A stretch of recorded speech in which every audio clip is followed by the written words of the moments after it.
Hello guys, and those monsters in the Kremlin started eating each other. Putin wants to destroy Shoigu, while Shoigu might be preparing something against Putin. For those lucky of you who forgot, Shoigu was Putin's Minister of Defense for decades and they worked together even longer. But approximately 2 years ago, he was dismissed, though still remained very active in Russia's defense sector. And now, during these 2 years, 4 of his deputies were arrested, imprisoned, and now serve serious long terms. And many say that this might be a sign that Putin fears Shoigu, because some opposition leaders name him as a potential substitute for a Kremlin dictator, taking into account the support that he has among some special forces and the military in Russia. Others believe that Putin chose Shoigu as the one to blame for the failed blitzkrieg and, most importantly, the fact that war is now back to dozens of the Russian regions. All of these deputies were accused of corruption, fraud, but we all know that is the tradition of the Kremlin regime. And perhaps behind these terms, behind these purges, stands something more serious. The Kremlin wants to assign someone who is guilty for all the failures committed together by Putin, by Shoigu, by Gerasimov, but most importantly by millions and millions of Russians who supported and still support them. My name is Anna, I'm from Ukraine, I'm in Ukraine, and if you want to see the defeat and demilitarization of the Russian Federation, subscribe and share these videos to spread the truth and to add some good news in this chaotic and very unpredictable world. So today, one of Shoigu's former deputies was imprisoned for 19 years. That is a very long term, and all of his property was confiscated by the state, and most importantly, he was stripped of all his various titles that he managed to acquire during a very long military career. And in general, we may say it's not a unique case. During these 2 years, 4 of Shoigu's deputies of different ranks, but we all understand deputy minister is a person close to a minister, especially taking into account that in Russia, Shoigu served for decades. And he was one of those 5 faces that you always see around Putin. So the fact that Putin arrested 4 of his deputies during these years definitely demonstrates that the circle around Shoigu gets more and more narrow. And even the fact that he lost his position of the defense minister too. But what is interesting, all of these deputies received long, serious terms and spent them in bad, low kind of prisons, I mean without any specific conditions, like real Russian prison. And they were all prosecuted for corruption, for fraud, for, like when you exaggerate and overdose your power. But this is a typical Russian behavior in the government, in business, and we all know that Putin might be the most corrupt person on the planet. Another reason why Donald Trump likes him so much. And the sums of money that are investigated are not that big, especially if you compare them with the problems of the Russian army, which, by the way, were exposed during this failed blitzkrieg. And of course, corruption is a big part of that problems that helped us debunk the myth of Russian army as the second strongest. And of course, it goes without saying that Shoigu and all his deputies are responsible for millions stolen from the Russian troops, which is okay with me, I'm a Ukrainian, but in Russia, you always share it with a person upper in hierarchy. That's the way they built their, I cannot say society because you don't act like that in a healthy society, but all of corruption schemes, especially state and serious schemes, they always end up in Putin's pockets. And of course, all of the things that were done by Shoigu, by his deputies, were very well known by the Kremlin dictator, I guarantee you. And the fact that he now uses these things against them only demonstrates that Putin wants to get rid of Shoigu and the gang who can stand behind him. So what are the reasons for that? Number one, and which I personally consider more realistic, is that Putin is looking for someone to blame, that the amount of problems, the amount of dissatisfaction that keeps growing inside the Russian population needs someone to be held accountable.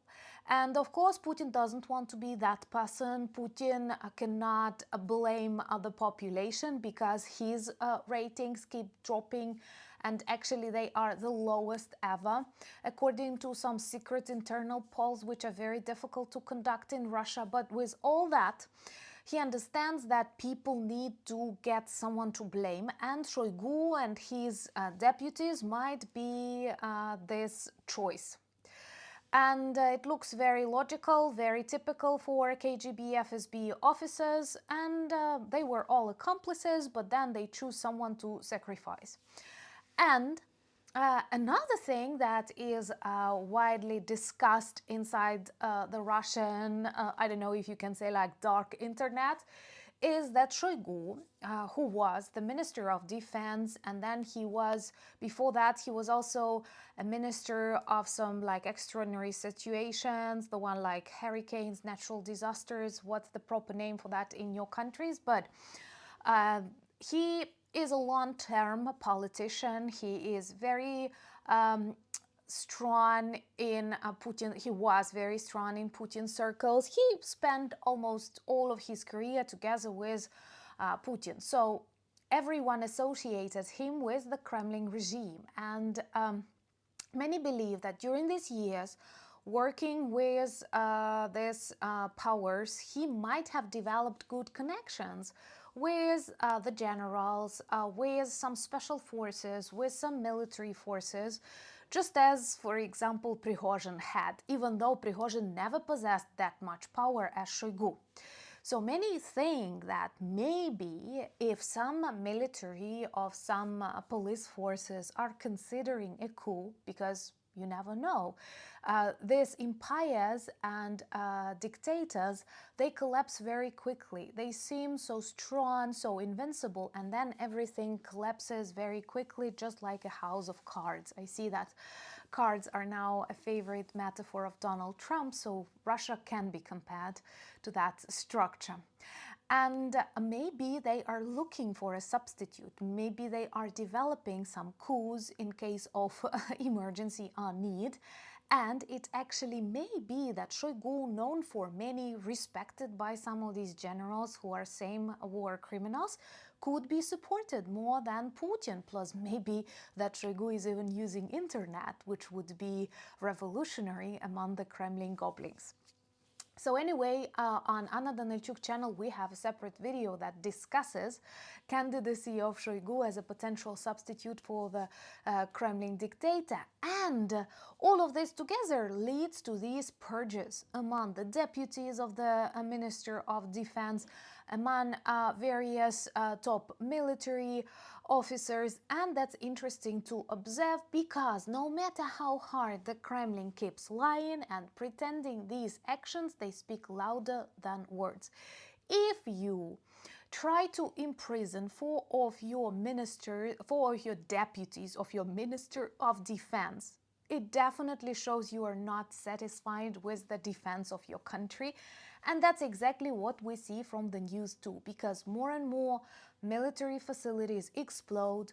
Russia lost its oil export abilities, even when Donald Trump opened a window for them and lifted the sanctions. So trust me, no matter how apolitical, frightened Russians are, how indifferent they are to the crimes their comrades commit in Ukraine, they are not all stupid. And they see that their country is very quickly turning into an active war zone. Plus, not only these physical objects are burning, but it also interferes in their life with internet shutdowns, potential banking system collapse, and of course already empty federal budget that lacks trillions of rubles, more than they expected for the whole year.